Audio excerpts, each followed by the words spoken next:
বিসমিল্লাহির রহমানির রহিম। জাতীয় গণতান্ত্রিক পার্টি জাগপা আটোয়ারী উপজেলা কর্তৃক আয়োজিত আজকের এই কর্মী সমাবেশের সম্মানিত সভাপতি,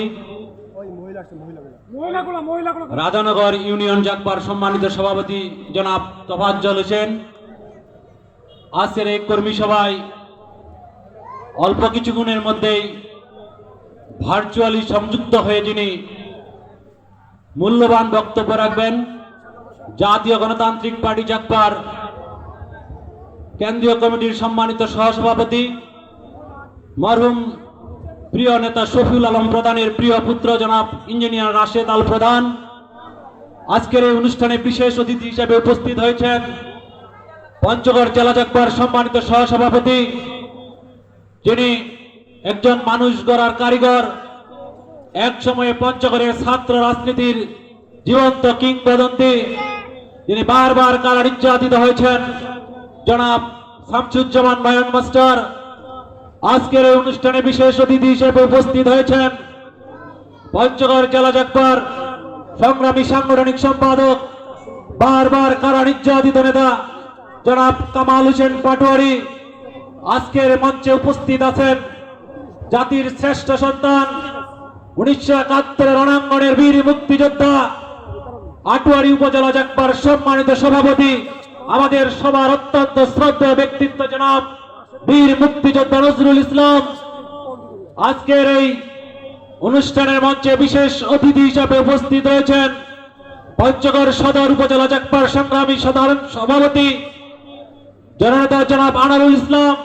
উপস্থিত আছেন পঞ্চগড় যুব জাগপার সম্মানিত আহ্বায়ক, সাবেক ছাত্র নেতা, বারবার কারা নির্যাতিত নেতা জনাব কামরুজ্জামান কুয়েত। মঞ্চে উপস্থিত আছেন পঞ্চগড় জেলা যুব জাগপার সম্মানিত সদস্য সচিব, বারবার কারা নির্যাতিত যুব নেতা মাকসুদুল ইসলাম মুকসেদ। মঞ্চে উপস্থিত আছেন পঞ্চগড় জেলা জাগপা ছাত্রলীগের সংগ্রামী সভাপতি, রাজপথে আন্দোলন সংগ্রাম করতে গিয়ে বারবার কারা নির্যাতিত হয়েছেন সংগ্রামী ছাত্র নেতা শাহাদাত হোসেন সেলিম। মঞ্চে উপস্থিত আছেন জাগপার নেতা জনাব নাজমুল হক প্রধান। উপস্থিত আছেন যুব জাগপা নেতা খোদাবক্স মীরা, আরো জাগপা পরিবারের নেতৃবৃন্দ। আমার সামনে উপস্থিত রাধানগর ইউনিয়নবাসী, সবাইকে জানাই আমার ব্যক্তিগত পক্ষ থেকে এবং জাগপার পক্ষ থেকে সংগ্রামী অভিনন্দন এবং সালাম। আসসালামু আলাইকুম। এবং অন্যান্য ধর্মাবলম্বী ভাই বোনদের প্রতি রইল আমার আন্তরিক শুভেচ্ছা এবং অভিনন্দন। প্রিয় ভাইরা আমার, বক্তব্য অনেক নেতা দিয়েছেন, আরো অনেকেই দেবেন। আমি শুধু অল্প কয়েকটি কথা বলতে চাই।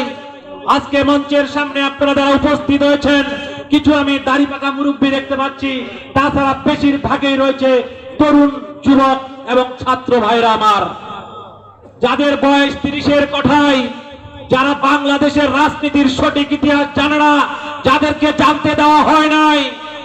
বিগত 17 বছর আওয়ামী লীগ ফ্যাসিস্ট গভর্নমেন্ট ক্ষমতায় থাকায় শুধুমাত্র একজন ব্যক্তির রাজনীতি শেখানো হয়েছে, বাপ দাদার কাহিনী শোনানো হয়েছে, যাদেরকে জানানো হয়েছে বাংলাদেশ সৃষ্টিতে শুধু একজনের হাত আছে, বাংলাদেশের যা কিছু অর্জন শুধু একজন ব্যক্তির।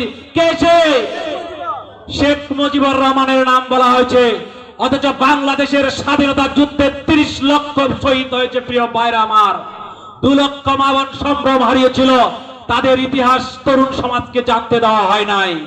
আজকে যাদের বয়স 30, তারা 17 বছর আওয়ামী লীগ ফ্যাসিস্ট হাসিনার কাহিনী শুনেছে, তার আগের 13 বছর তো তারা ছিল ছোট। তাই আজকে তারে বাংলাদেশের রাজনীতির সঠিক ইতিহাস জানতে হবে। আজকে আমি আপনাদেরকে বাংলাদেশের রাজনীতির কথা বলতে চাই। প্রথমে আমি জাতীয় গণতান্ত্রিক পার্টি জাগপার সম্পর্কে আপনাদের বলতে চাই। জাতীয় গণতান্ত্রিক পার্টি জাগপার উৎপত্তি কোথায়, জাগপার প্রতিষ্ঠাতা কে, কিভাবে জাগপার তৈরি হলো, তার জন্য আমাদের কিছুটা বিগত দিনের যাইতে হবে। প্রিয় ভাইরা আমার, যারা মুরব্বী রয়েছেন তারা আপনারা জানেন 1972-73 সাল সদ্য স্বাধীন একটি দেশ বাংলাদেশ, যেখানে অপার সম্ভাবনা নিয়ে বাংলাদেশের 30 লক্ষ মানুষ শহীদ হয়েছে। একটি স্বাধীন বাংলাদেশ পাবে, একটি ক্ষুধামুক্ত বাংলাদেশ পাবে। কিন্তু সদ্য স্বাধীন দেশ হওয়ার পরে বাংলার মানুষ দেখলো কি, সবখানে দুর্নীতির রাহাজানি, ব্যাংক ডাকাতি, বাড়ির সুন্দরী বউকে তুলে নিয়ে গিয়ে ধর্ষণ সহ অসংখ্য কাহিনী। তৎকালীন অবিভক্ত বাংলাদেশ ছাত্রলীগের সাধারণ সম্পাদক ছিলেন জাতীয় গণতান্ত্রিক পার্টি চাকপার প্রতিষ্ঠাতা সভাপতি মরহুম শফিউল আলম প্রধান। তিনি ছাত্রলীগের সাধারণ সম্পাদক থাকাকালীন শাসক গোষ্ঠী সেই আওয়ামী লীগের বিরুদ্ধেই প্রতিবাদ এবং দুর্নীতির বিরুদ্ধে অভিযান শুরু করে দেয়। আপনারা যারা মুরব্বী আছেন জানেন, ঐতিহাসিক টলডন ময়দানে শফিউল আলম প্রধান চিহ্নিত 64 জন দুর্নীতিবাজের তালিকা প্রকাশ করেছিলেন, যার 1 থেকে 10 নম্বর সিরিয়ালের সবাই ছিলেন শেখ মুজিবুর রহমানের পরিবারের। শেখ মুজিবুর রহমানের বিরুদ্ধে দুর্নীতির প্রতিবাদ করতে গিয়ে শফিউল আলম প্রধান মৃত্যুর মুখোমুখি হয়েছিলেন, কিন্তু অন্যায়ের কাছে মাথা নত করে নাই। তাই আজকের এই আলোচনা থেকে আমি শ্রদ্ধা ভরে স্মরণ করি বাংলাদেশের স্বাধীনতা সার্বভৌমত্বের অতন্ত্র প্রহরী, আধিপত্যবাদ, সাম্রাজ্যবাদ, আগ্রাসনবাদ বিরোধী আন্দোলনের অগ্নিপুরুষ, যিনি মাত্র 23 বছর বয়সে 1971 সালের 23 মার্চ দিনাজপুর কোতোয়ালি থানার সামনে পরাধীন বাংলার প্রথম স্বাধীনতার পতাকা উত্তোলন করে সমগ্র উত্তরবঙ্গে মুক্তিযুদ্ধকে সংগঠিত করেছিলেন, যিনি জীবিত থাকাকালীন বাংলাদেশের স্বাধীনতার সার্বভৌমত্বের প্রতি হুমকি স্বরূপ এমন কোন কাজ হয়েছে উনি প্রতিবাদ করেন না, এরকম হয় নাই। আমি ওনাকে শ্রদ্ধা ভরে স্মরণ করি। সেই সাথে স্মরণ করি মরহুম শফিউল আলম প্রধানের সহধর্মিণী অধ্যাপিকা রেহানা প্রধানকে, যিনি মরহুম নেতা শফিউল আলম প্রধানের পাশে থেকে সব সময় ওনাকে রাজনীতির ক্ষেত্রে সহযোগিতা করেছিলেন, পরামর্শ দিয়েছিলেন। যখন নেতা জেলে গিয়েছে তখন দলের হাল ধরেছিলেন এবং দলকে সামনে এগিয়ে নিয়ে যেতে সাহায্য করেছিলেন। সেই মরহুম নেতা এবং নেত্রীর বিদায়ী আত্মার মাগফিরাত কামনা করি এবং মহান রাব্বুল আলামিনের কাছে প্রার্থনা করি আল্লাহ যেন ওনাদের সর্বোচ্চ মাকাম জান্নাতুল ফেরদৌস দান করেন। প্রিয় ভাইরা আমার, যা বলছিলাম, মরহুম শফিউল আলম প্রধান ছাত্রলীগের সাধারণ সম্পাদক থাকাকালীন দুর্নীতির বিরুদ্ধে প্রতিবাদ করেছিলেন। তাকে যখন দুর্নীতি থেকে সরাতে পারতেছিলেন, সেই আন্দোলন থেকে দমাইতে পারতেছিল না তৎকালীন শাসক গোষ্ঠী, তাকে মিথ্যা মামলা দিয়ে কারাগারে প্রেরণ করে 1974 সালে। তৎকালীন শাসক গোষ্ঠী ক্ষমতাকে টিকিয়ে রাখার জন্য সকল রাজনৈতিক দলকে বন্ধ করে দিয়েছিল। নিজের পছন্দের কয়েকটি পত্রিকা ছাড়া সকল পত্রিকাকে বন্ধ করে দেওয়া হয়েছিল। 1975 সালের 25শে জানুয়ারি এক কালো অধ্যায় ঐতিহাসিক বাকশাল গঠন করেছিল, কিন্তু শেষ রক্ষা হয় নাই। 1975-এর 15 আগস্ট নির্মম হত্যাকাণ্ড, এটা কারোই কাম্য ছিল না, কিন্তু ইতিহাস সাক্ষী অত্যাচার অন্যায়কারীরা কখনো রক্ষা পায় না। প্রিয় ভাইরা আমার, তৎকালীন বাকশাল গঠন করে আওয়ামী লীগ সরকার আওয়ামী লীগকে নিষিদ্ধ করেছিল। তৎকালীন যে ছাত্র সংগঠন ছিল বাংলাদেশ ছাত্রলীগ, সেটাকে বন্ধ করার চেষ্টা করেছিল। তারা জাতীয় ছাত্রলীগ গঠন করেছিল, কিন্তু ছাত্রলীগের সাধারণ সম্পাদক শফিউল আলম প্রধান, তখন ছাত্রলীগের সভাপতি ছিল মনিরুল হক চৌধুরী, যিনি পরবর্তীতে কুমিল্লা থেকে বিএনপির এমপি হয়েছিলেন। তৎকালীন ছাত্রলীগের সহ সাংগঠনিক সম্পাদক ছিলেন একসময় আওয়ামী লীগের সাধারণ সম্পাদক সৈয়দ আশরাফ হোসেন, এবং ওই সময় আওয়ামী লীগের দপ্তর সম্পাদক ছিলেন ওবায়দুল কাদের। তারা সবাই সেই আওয়ামী লীগের বিরুদ্ধে দুর্নীতিবিরোধী অভিযান করেছিলেন। তারা ছাত্রলীগকে বন্ধ করতে দেন নাই, প্রিয় নেতাকে কারাগারে নিয়ে যাওয়া হয়েছিল। তারপরে সেই 15 আগস্ট নির্মম হত্যাকাণ্ড। তারপরেই যখন শহীদ প্রেসিডেন্ট জিয়াউর রহমান সরকার গঠন করেন, আদালতের সঠিক নিয়ম কাঠি মেনেই মরহুম শফিউল আলম প্রধান নির্দোষ প্রমাণিত হয় এবং উনি জেল থেকে মুক্তি পান, এবং উনার সাথে হাজার হাজার নেতাকর্মী সেদিন জেল থেকে বের হয়ে আসে। সেদিনও শফিউল আলম প্রধানের সামনে সুবর্ণ সুযোগ ছিল নেতৃত্ব পাওয়ার, মন্ত্রিত্ব পাওয়ার, কিন্তু উনি কোনো অন্যায়ের সাথে কোনো আপোষ করেন নাই। উনি বলেছিলেন, আমি কোনো অন্যায়ের কাছে থাকতে পারি না। তারপরে 1980 সালের 6 এপ্রিল ঐতিহাসিক সেই দিন, যেদিন রমনা বটমূলে বাংলাদেশের ইতিহাসে প্রথম নয়, পৃথিবীর ইতিহাসেই এটা প্রথম যে একটি ছাত্র সংগঠন থেকে একটি রাজনৈতিক সংগঠনের জন্ম নেয়, যেটি জাতীয় গণতান্ত্রিক পার্টি জাকপা। জাকপা গঠনের পর থেকেই আপনারা দেখেছেন, শুনেছেন, বাংলাদেশের প্রতিটি গণতান্ত্রিক আন্দোলনে জাতীয় গণতান্ত্রিক পার্টি জাকপা কিভাবে ভূমিকা রেখেছে। অনেকে ইতিহাস জানেন না, আজকে বাংলাদেশে যে শহীদ বুদ্ধিজীবীদের গোরস্থান রয়েছে সেটি জাকপার অবদান। শহীদ বুদ্ধিজীবীদের জন্য আলাদা গোরস্থান প্রয়োজন, সেটা শফিউল আলম প্রধান দাবি তুলেছিলেন এবং সেটি বাস্তবায়ন হয়েছে। বাংলাদেশে পলাশী দিবসের সূত্রপাত করেছিলেন শফিউল আলম প্রধান। আর আমাদের পঞ্চগড়ের কথা যদি বলতে চাই, পঞ্চগড়ের প্রতিটি মানুষের সাথে হৃদয়ের সম্পর্ক ছিল শফিউল আলম প্রধানের। আপনারা যারা এখানে মুরব্বী রয়েছেন, আপনারা বলতে পারবেন 1991 কি 92 সালের ঘটনা। পঞ্চগড়ের রেলওয়ে স্টেশনে সেদিন রেলওয়ের জমিতে কিছু মানুষ বসবাস করত, তাদের সরকার কোনো প্রকার ওয়ার্নিং ছাড়াই তুলে দেওয়ার চেষ্টা করছিলেন।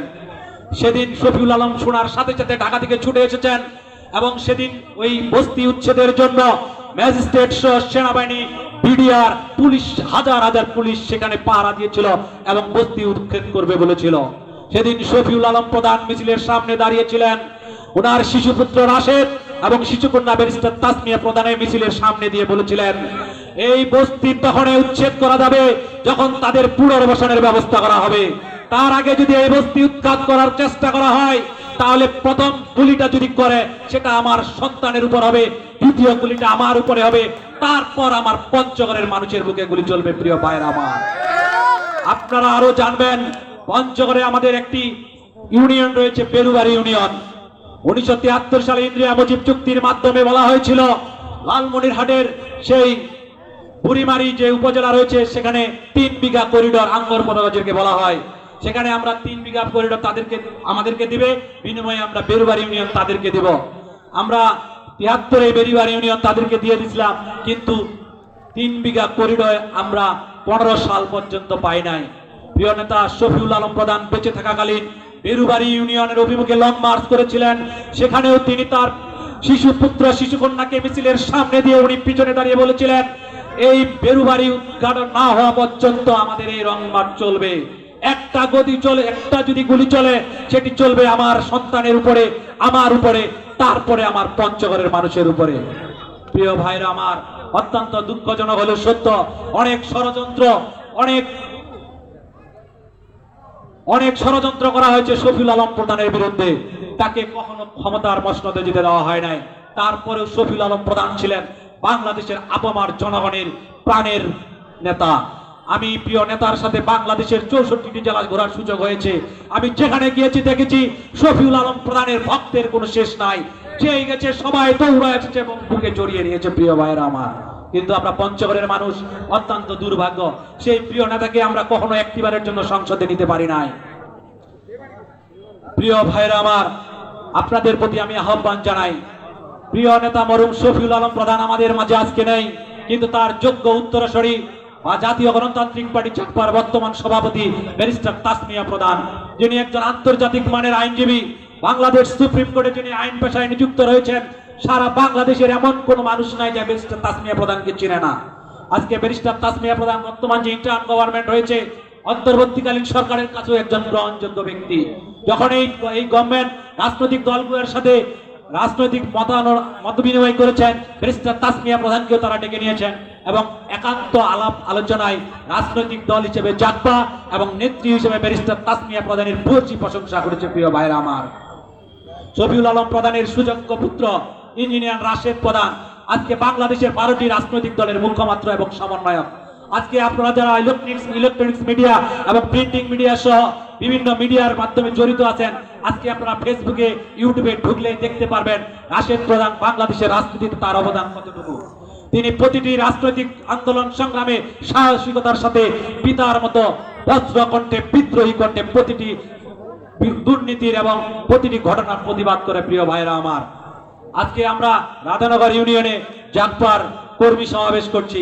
এক সময় এই রাধানগর ইউনিয়ন জাকপার জন্য ঘাঁটি ছিল, মধ্যে রাজনৈতিক অনেক দামাডল চলে গেছে, রাজনীতি করতে দেওয়া হয় নাই, মানুষের মত প্রকাশের স্বাধীনতাকে কেড়ে নেওয়া হয়েছে, যার কারণে এই অবস্থা। আমরা বিশ্বাস করি এখনো শফিউল আলম প্রধানের আদর্শের সৈনিক যারা এই রাধানগরে আছেন, তারা আবারও জেগে উঠবেন এবং এই রাধানগর ইউনিয়নকে জাকপার একটি শক্তিশালী ঘাঁটি হিসেবে গড়ে তুলবেন। প্রিয় ভাইরা আমার, আপনাদের কাছে উদাত্ত আহ্বান জানাই, আগামী দিনে আর অল্প কিছুদিনের মধ্যে জাতীয় নির্বাচন হবে। আমরা যে অন্তর্বর্তীকালীন সরকার গঠন হয়েছে তাদেরকে আমরা স্বাগত আগেই জানিয়েছি, আজকে আবারও তাদেরকে অভিনন্দন এবং স্বাগতম জানাই। সেই সাথে তাদের প্রতি উদাত্ত আহ্বান জানাই, যেটি যৌক্তিক সময় বিগত গভর্নমেন্ট বাংলাদেশের প্রতিটি প্রতিষ্ঠানকে ধ্বংস করে দিয়েছে, বাংলাদেশের শিক্ষা ব্যবস্থাকে একেবারে ধ্বংস করে দেওয়া হয়েছে, বাংলাদেশের প্রতিরক্ষা ব্যবস্থাকে ধ্বংস করে দেওয়া হয়েছে। আজকে সীমান্তে আমার বোন ফেলানিকে পাখির মতো গুলি করে হত্যা করা হয়, বাংলাদেশের প্রতিরক্ষা বাহিনী তার প্রতিবাদও করতে পারে না। প্রিয় ভাইরা আমার, আজকে বাংলাদেশের অর্থনৈতিক ব্যবস্থা ভঙ্গুর করে দেওয়া হয়েছে, তার প্রমাণ আমরা পেপার পত্রিকার মাধ্যমে প্রতিনিয়ত দেখতেছি। তো এরকম একটা পরিস্থিতি তৈরি হয়েছে, সেই পরিস্থিতি থেকে উত্তরণের জন্য বর্তমান যে গভর্নমেন্ট হয়েছে তাদের কিছুটা সময় প্রয়োজন। আজকে আইন বিভাগ বাংলাদেশের একেবারে ধ্বংসের দ্বার প্রান্তে চলে গেছে। আজকে শাসন বিভাগের কি অবস্থা আপনারা নিজেই দেখছেন। শাসন বিভাগের মূল লাঠিয়াল বাহিনী হলো পুলিশ। কয়েকদিন আগে পুলিশকেই খুঁজে পাওয়া যায় না। এত দুর্নীতি করছে, এত রাহাজানি করছে, এত মানুষের উপর অত্যাচার করছে, তারা আজকে পালাই বেড়াইছে 1 মাস, তাই না ভাই? তো এই প্রতিষ্ঠানগুলোকে ঠিক করার জন্য তাদের কিছু সময় দরকার। আমরা সেই যৌক্তিক সময়টা তাদেরকে দিতে চাই, কিন্তু তারপরে নির্বাচন দিতে হবে। এবং আগামী দিনে বাংলাদেশে যে গভর্নমেন্ট হবে, আমরা বিশ্বাস করি ইসলামী এবং মূল্যবোধে বিশ্বাসী এবং বাংলাদেশের জাতীয়তাবাদী শক্তিতে বিশ্বাসী এরকম একটি রাজনৈতিক গভর্নমেন্ট হবে। এবং সেই সরকারে জাগপা একটি গুরুত্বপূর্ণ স্থানে থাকবে বলে আমরা মনে করি। আপনারা সবাই জাগপার পতাকা তুলে সমবেত হন। জাগপার হাতকে শক্তিশালী করুন, রাশেদ প্রধানের হাতকে শক্তিশালী করুন, ব্যারিস্টার তাসমিয়া প্রধানের হাতকে শক্তিশালী করুন। ইনশাআল্লাহ আমরাও আগামী দিনের শাসন ক্ষমতার মধ্যেই থাকবো ইনশাআল্লাহ। অল্প কিছুক্ষণ পরে আপনাদের মাঝে আমাদের মাঝে বক্তব্য রাখবেন জাগপার বর্তমানে যিনি মূল সমন্বয়ক মুখপাত্র, আমাদের প্রিয় নেতা মরহুম শফিউল আলম প্রধানের প্রিয় পুত্র রাশেদ প্রধান। আপনারা সেই বক্তব্য শুনবেন। সেই বক্তব্য শোনার জন্য আপনাদেরকে আমি আহ্বান জানাচ্ছি। এবং আপনারা কষ্ট করে এসেছেন, ধৈর্য করে এই আমাদের প্রোগ্রাম শুনছেন। আপনাদের প্রতি ধন্যবাদ জানাই, কৃতজ্ঞতা জানাই। সর্বোপরি সবার দীর্ঘায়ু এবং সুস্বাস্থ্য কামনা করে আমি আমার বক্তব্য এখানে শেষ করছি। বিজয়ের পথে যাত্রা শুরু, জীবন অথবা মৃত্যু। ধন্যবাদ সবাইকে। আসসালামু আলাইকুম।